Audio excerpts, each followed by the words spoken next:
Hello student, आज हम इस वीडियो में bank rate and repo rate के डिफरेंस को डिस्कस करेंगे। तो चलिए स्टार्ट करते हैं। तो bank rate and repo rate दोनों ही वो रेट हैं जिस रेट पे आरबीआई क्या करती है, लोन देती है financial institutions and commercial banks को। मींस ये एक इंटरेस्ट रेट है जिस रेट पे RBI financial institutions and commercial banks को लोन प्रोवाइड करने वाली है। जैसे कि जब हमें कोई फिनेंशियल क्रंचेस होती है तो हम कहाँ जाते हैं, हम बैंक्स के पास जाते हैं लोन लेने के लिए। तो जब हम बैंक से लोन लेते हैं तो बैंक हमें क्या करती है, इंटरेस्ट रेट पे लोन दे देती है। जिस इंटरेस्ट रेट पे वो लोन देती है वो क्या होता है, उसी रेट के हिसाब से हम उनको पेमेंट करते हैं और अपना लोन का अमाउंट भी पे ऑफ करते हैं। सिमिलरली जब भी कमर्शियल बैंक्स या शेड्यूल्ड बैंक या जितने भी फाइनेंशियल इंस्टीट्यूशंस है, इन्हीं जब फाइनेंशियल क्रंचेस होती है, फाइनेंशियल नीड्स होती है, तो ये भी किसके पास जाते हैं, आरबीआई के पास जाते हैं। और आरबीआई इन्हें जिस रेट पे लोन देती है, जिस इंटरेस्ट रेट पे लोन देती है, वो इंटरेस्ट रेट आपका क्या कहलाने वाला है, bank rate and repo rate. लेकिन हाँ, टर्म्स एंड कंडीशंस अलग है। मतलब हम कब इसे बैंक रेट कहेंगे, कब इसे रेपो रेट कहेंगे, वो टर्म्स एंड कंडीशंस अलग होती हैं। So repo rate and bank rate क्या होता है, दो अलग तरीके के इंटरेस्ट रेट हैं जो आरबीआई चार्ज करती है शेड्यूल्ड बैंक से जब भी वो क्या करती है, इन्हें उधार देती है ना। तो आरबीआई जब उधार देगी तो इंटरेस्ट रेट जो चार्ज करती है उसी रेट को हम क्या कह रहे हैं, बैंक रेट या रेपो रेट कह रहे हैं। पर दोनों ही क्या है, अलग अलग टाइप्स के हैं। तो जैसे आप सिंपली समझिए, जब आप बैंक को अप्रोच कर रहे होते हैं तो अगर आपको हाउसिंग रिक्वायरमेंट होती है तो आप हाउसिंग लोन लेते हैं, उसका इंटरेस्ट रेट अलग होता है। अगर आपको पर्सनल नीड है और पर्सनल लोन लेने जा रहे हैं तो उसका इंटरेस्ट रेट अलग होता है। पर इंटरेस्ट रेट तो है ना, मतलब आप लोन ले रहे हैं तो आपको पे तो करना है ना वो इंटरेस्ट, पर है तो दोनों इंटरेस्ट रेट। लेकिन टर्म्स एंड कंडीशंस अलग होने की वजह से, रिक्वायरमेंट और नीड अलग होने की वजह से इंटरेस्ट रेट में वेरिएशन आ जाता है।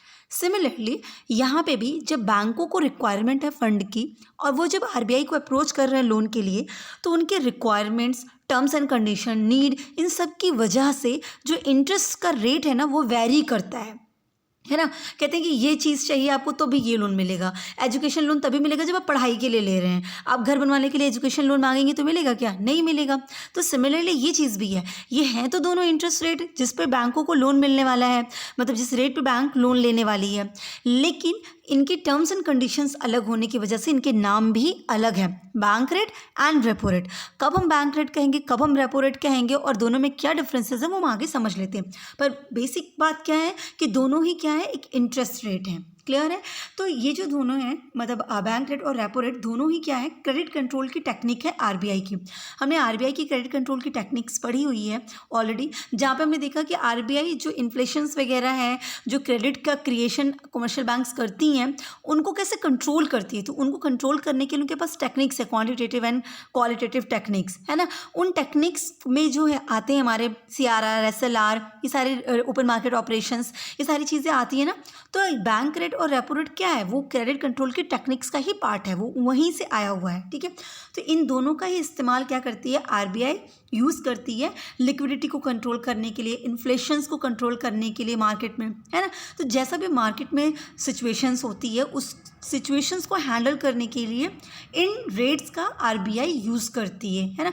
लिक्विडिटी बढ़ानी है तो इन रेट्स को उसके हिसाब से चेंज करेगी, इंक्रीज या डिक्रीज करनी है ना। अगर लिक्विडिटी ज़्यादा करनी है, कम करनी है, मतलब जो भी हमें लिक्विडिटी का रेशियो चाहिए अपनी इकोनॉमी में, उसके हिसाब से इन रेट्स पे इम्पैक्ट डाला जाता है, इसको कम या ज़्यादा किया जाता है, राइट। तो सेंट्रल बैंक क्या करती है, मतलब आरबीआई आपकी क्या करती है, इन दोनों ही पावरफुल टेक्निक्स को यूज़ करती है अपनी जो भी इकोनॉमिक कंडीशंस हैं उनको मॉनिटर करने के लिए, लिक्विडिटी के रेट को मैनेज करने के लिए, इन्फ्लेशन को मेंटेन करने के लिए, कैश फ्लो की जो सप्लाई है, मनी की जो सप्लाई है इकोनॉमी में, मार्केट में, उसको मैनेज करने के लिए, इन सब के लिए इन टूल्स का आरबीआई इस्तेमाल करती है। क्योंकि आपको पता है जितना भी क्रेडिट क्रिएट होता है, मनी की जो सप्लाई होती है ना, वो जनरली क्रेडिट की पावर किसके पास होती है, शेड्यूल्ड बैंक के पास होती है, कमर्शियल बैंक्स के पास होती है। तो ये बैंक्स के थ्रू ही पैसे की सप्लाई इकोनॉमी में पहुंच रही होती है ना। तो ये पैसा आता है, फिर उसी से लोन बांटा जा रहा है, फिर पैसा आ रहा है, फिर उसी से लोन बांटा जा रहा है। तो क्रेडिट क्रिएट करने की पावर किसके पास होती है, शेड्यूल्ड बैंक के पास होती है। अब इन्हीं की वजह से मनी की सप्लाईज इकोनॉमी में हो रही है। तो अगर कंट्रोल करना है ना, तो इकोनॉमी को अकेले जाके कंट्रोल करने से बेटर है इन बैंकों को कंट्रोल कर लो, तो पूरी की पूरी मनी सप्लाई कंट्रोल में आ जाती है। तो आरबीआई क्या करती है, बैंकों के थ्रू पूरी मनी सप्लाई को कंट्रोल करती है, पूरे कैश फ्लो को कंट्रोल करती है। तो अब बैंकों को कैसे कंट्रोल करें, तो बैंकों को कंट्रोल करने का तरीका क्या है, ये रेट है ना, क्योंकि बैंक्स क्या करती हैं, जब भी पैसे की रिक्वायरमेंट होती है किसके पास पहुंचती है, आरबीआई के पास पहुंचती हैं। तो आरबीआई इसी रेट के हिसाब से उनको क्या करती है, कंट्रोल करती है। क्लियर है। अब एक एक करके जब हम डिफरेंस को समझेंगे ना तो ये सारी चीज़ें और क्लियर हो जाती हैं, राइट। अब हम सबसे पहले बात करते हैं कि बैंक रेट और रेपो रेट में क्या डिफरेंस है। तो जैसे हम कहते हैं मीनिंग या एप्लीकेशन, दोनों को आप इसको मीनिंग करके भी समझ सकते हैं बेसिस, या एप्लीकेशन के बेसिस पे भी इसको समझ सकते हैं।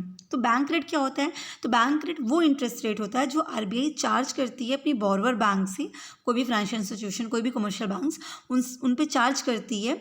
लेकिन वो जो लोन पे इंटरेस्ट लग रहा है ना, उस लोन के लिए इन बैंकों को कोई सिक्योरिटी देने की ज़रूरत नहीं पड़ी है। मतलब क्या हुआ, कमर्शियल बैंक्स को या जितने फाइनेंशियल इंस्टीट्यूशन से इनको पैसे चाहिए, ये आरबीआई के पास पहुंच गए, आरबीआई ने इनको लोन दे दिया, पैसा दे दिया और इंटरेस्ट रेट बता दिया कि ये रेट आप पे, इस रेट पे आपको ये पैसा हम दे रहे हैं।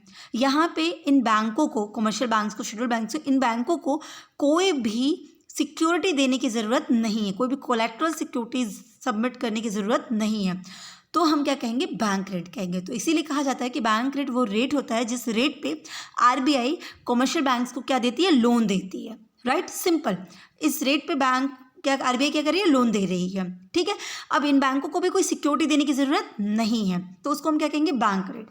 वहीं जब बात रेपो रेट की होती है, तो रेपो रेट क्या होता है, ये वो इंटरेस्ट रेट होता है जिसपे आरबीआई बैंकों को लोन तो देती है ना, आरबीआई इंटरेस्ट रेट चार्ज करती है, उनको लोन देती है इसी इंटरेस्ट रेट पे, लेकिन इसके लिए इन बैंकों को क्या देना पड़ता है, सिक्योरिटी डिपॉजिट करनी पड़ती है, राइट।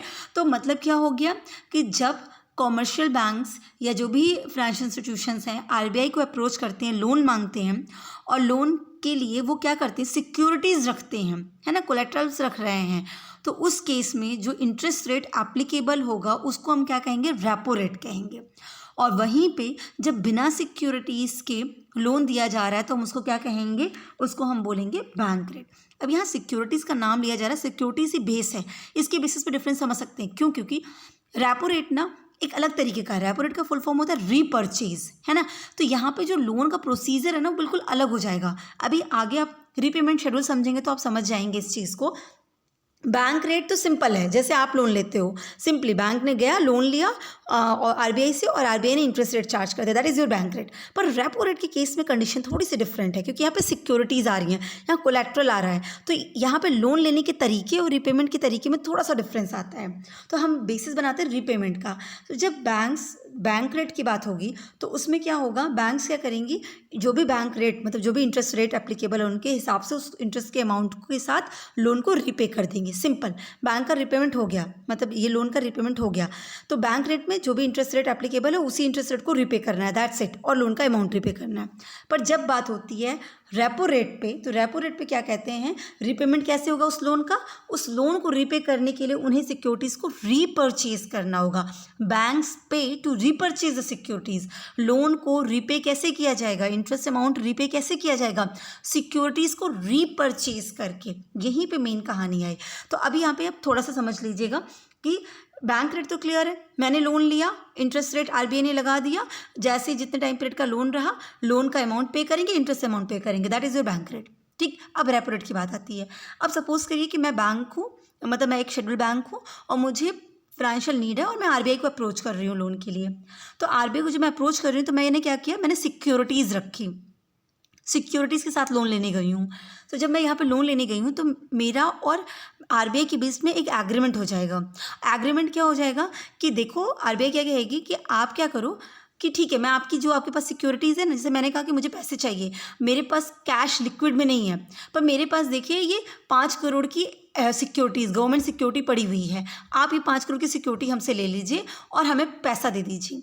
मेरे पास ये सिक्योरिटीज़ है ना, कोलैटरल सिक्योरिटी है, पैसा है, पर लिक्विड पैसा नहीं है, 5 करोड़ मेरे पास नहीं है।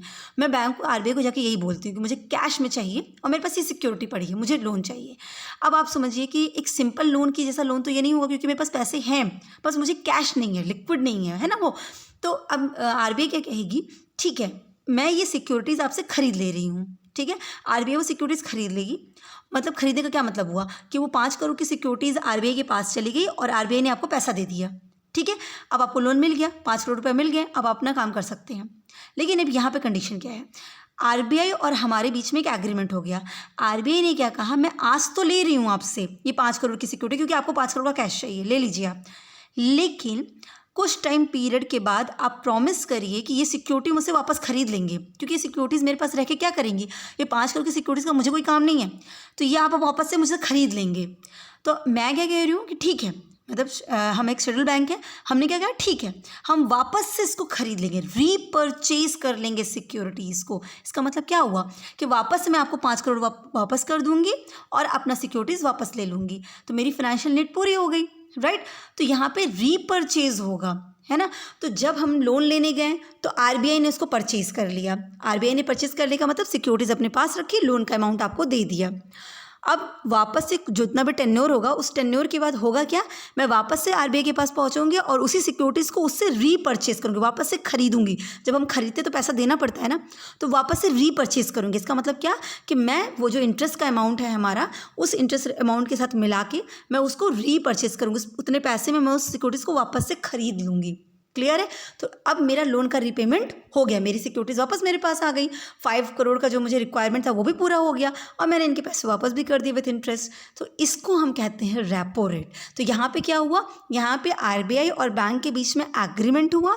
एग्रीमेंट में इन लोगों ने बात क्या करी कि वापस से आप अपनी सिक्योरिटीज़ को रीपरचेज करेंगे। आज हम परचेज कर रहे हैं, मतलब आज आरबीआई परचेज करके लोन दे रही, पैसा दे रही है आपको, कहने के लिए लोन हो रहा है, पर जनरली हो क्या रहा है, हम सिक्योरिटीज़ परचेज कर रहे हैं, मतलब उसको खरीद रहे हैं और पैसा आपको दे रहे हैं, सिक्योरिटीज़ के बदले आप पैसा ले रहे हैं, सिंपल सी बात है ना।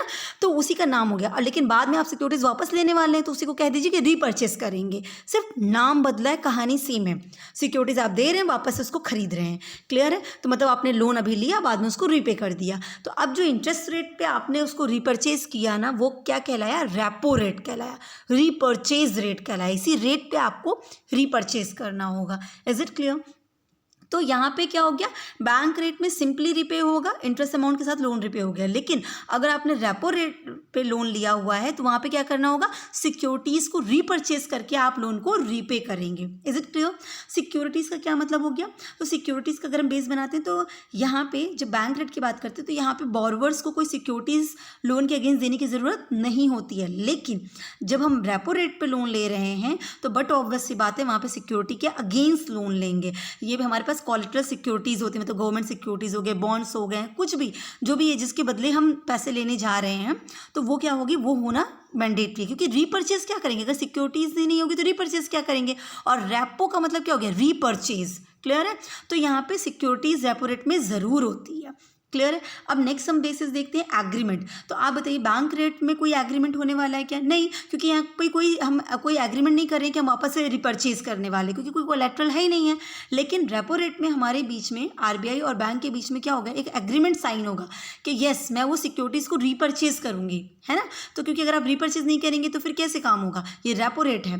क्लियर है। अब हम रेट की बात करते हैं। तो सिंपली बताइए, अब मेरे पास ऑलरेडी पेपर है, 5 करोड़ की एफडी मेरे पास, सपोज कि मेरे पास 5 करोड़ की एफडी है और मैं कह रही हूँ एफडी रखिए और मुझे लोन दीजिए, तो इंटरेस्ट रेट आप ज़्यादा लेंगे, या मेरे पास कुछ है ही नहीं है और मैं कह रही हूँ 5 करोड़ का लोन दीजिए, तब आप ज़्यादा लेंगे। बट ऑब्वियस सी बात है, मेरे पास कोई सिक्योरिटी नहीं है और मैं लोन लेने जाऊँगी तब आप इंटरेस्ट रेट मुझसे ज़्यादा लेंगे। लेकिन अगर मेरे पास एफडी पड़े हुए हैं और मैं उसके बदले मांग रही हूँ तो इंटरेस्ट रेट कम होगा। तो इसका मतलब क्या हो गया कि जो आपका बैंक रेट होता है, चूंकि वहाँ कोई कोलैटरल नहीं होती, कोई सिक्योरिटी नहीं होती, इसलिए वहाँ पे इंटरेस्ट रेट टिपिकली हाई होता है, comparison to repo rate high होता है। वहीं पे रेपो रेट में जो इंटरेस्ट रेट होगा वो कैसा होगा, कम होगा। क्यों, क्योंकि वहाँ पे कोलैटरल मिल जा रही है। क्लियर है। ऑब्जेक्टिव की अगर हम बात करते हैं कि ऑब्जेक्टिव क्या है, तो जो बैंक रेट होता है ना, उसका फोकस होता है लॉन्ग टर्म फाइनेंशियल गोल्स पे। तो बैंकों की जो लॉन्ग टर्म नीड्स होती है वो भी वर्किंग कैपिटल रिगार्डिंग, क्योंकि अगर देखा जाए, आप इसको सर्च करेंगे तो bank rate repo rate generally short term के लिए ही दिया जाता है, शॉर्ट टर्म ही है। लेकिन जो बैंक रेट होता है वो जो लॉन्ग टर्म वर्किंग कैपिटल की रिक्वायरमेंट है ना, उसके लिए आपके लिए ये हेल्पफुल होता है। वहीं पे जब हम बात करते हैं रेपो रेट की, तो ये बहुत ही शॉर्ट टर्म पर्पस के लिए होता है ना। वो अब मतलब कि बहुत ही कम टाइम पीरियड के लिए इस लोन को लिया जाता है। अभी आपको ज़रूरत है इमीडिएट, तो उस एक दिन के लिए हमने ले लिया, इस तरह से इसका टाइम पीरियड होता है। तो ये बहुत शॉर्ट टर्म पीरियड के लिए ये रेपो रेट यूज़ किया जाता है।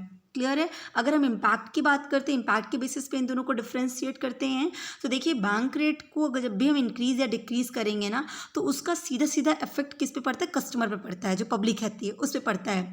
कैसे पड़ता है आप समझिएगा इस चीज़ को, कि सपोज़ करिए कि आप लोग कस्टमर हैं, ठीक है, और मैं बैंक हूँ और आरबीआई है, तो आप अगर हमें अप्रोच कर रहे हैं कि हमें लोन चाहिए, तो मैं क्या करूँगी, लोन देने के बदले इंटरेस्ट रेट चार्ज करूँगी।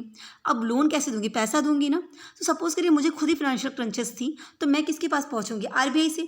अगर मैंने आरबीआई से पैसा उठाया, आरबीआई से पैसा लिया और उसी पैसे को आपको लोन में दिया, तो अगर मुझे ज़्यादा इंटरेस्ट रेट पे पैसा मिला है, लोन मिला है, मुझे बैंक रेट, मतलब जैसे हम कहते हैं ना बैंक रेट, मुझे अगर बैंक रेट ज़्यादा मिला है, मतलब आरबीआई ने मुझे जब लोन दिया, मुझे पैसा दिया तो ज़्यादा रेट मुझसे चार्ज किया, तो बट ऑब्वियस सी बात है जब मैं आपको लोन दूंगी तो ज़्यादा रेट चार्ज करूंगी। तो अगर बैंक रेट इंक्रीज़ करती है ना, आरबीआई लोन देगी कमर्शियल बैंक्स को हायर रेट पे, तो ऑब्वियस सी बात है कि कमर्शियल बैंक्स भी कस्टमर को लोन देंगे कितने पे, हायर रेट पे देंगे, क्योंकि वो ज़्यादा पे कर रहे हैं तो आपसे भी ज़्यादा मांगेंगे। तो कॉस्ट ऑफ बोरोइंग जो होती है, मतलब बोरो करने का जो खर्चा है वो बढ़ जाएगा, है ना। तो बैंक रेट के बढ़ने या घटने का सीधा सीधा इम्पैक्ट किस पे पड़ेगा, कस्टमर पे पड़ेगा। अगर बैंक रेट बढ़ेगा तो बट ऑब्वियस सी बात है कि लोग, जब बैंक आपसे, शेड्यूल्ड कमर्शियल बैंक्स आपसे ज़्यादा रेट मांगेंगे, इंटरेस्ट रेट ज़्यादा मांगेंगे, तो आप लोन लेने पहुँचेंगे नहीं, आप लोन कम कर देंगे।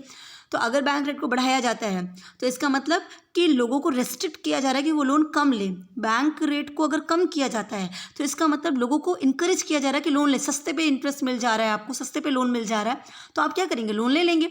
अगर आपको मिल रहा है कि 3% पे आपको लोन मिलेगा, तो आप हर कोई चीज़, अपना सामान खरीदना चाहेंगे ना। 3% का लोन कितना होता है, आप आराम से 3% का इंटरेस्ट पे लोन उठाएंगे और अपना काम करेंगे।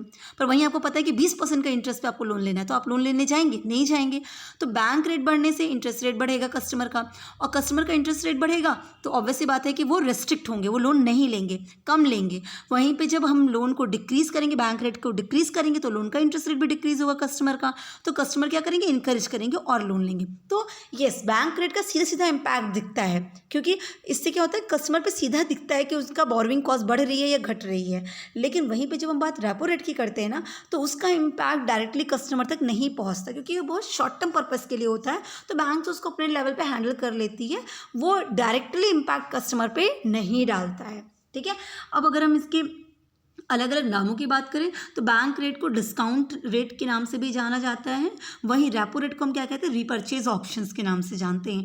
अगर हम करंट सिनेरियो की बात करें तो करंट में जो रेट चल रहा है वो बैंक रेट हमारा कितना है, 6.75 है, जबकि रेपो रेट कितना है, 6.50। हमें अच्छे से पता है कि रेपो रेट क्या होता है, क्योंकि कोलैटरल सिक्योरिटीज इसमें इन्वॉल्व है, हम इसको रीपर्चेज करने वाले हैं, तो इंटरेस्ट रेट हमसे कम लिया जाएगा। और बैंक रेट में कोई सिक्योरिटीज़ नहीं होती है, इसलिए इंटरेस्ट रेट हाई होता है। क्लियर है। तो रेपो रेट अभी बहुत ज़्यादा जा रहा है, 6.50 आपका है, जबकि आपका 2019 वगैरह के टाइम पीरियड की बात करें तो 2019 के 2020 वगैरह में आपका जो रेपो रेट है वो 4 के आसपास चला गया था। इवन मई जून में भी आपका ये 4% के अप्रॉक्स था।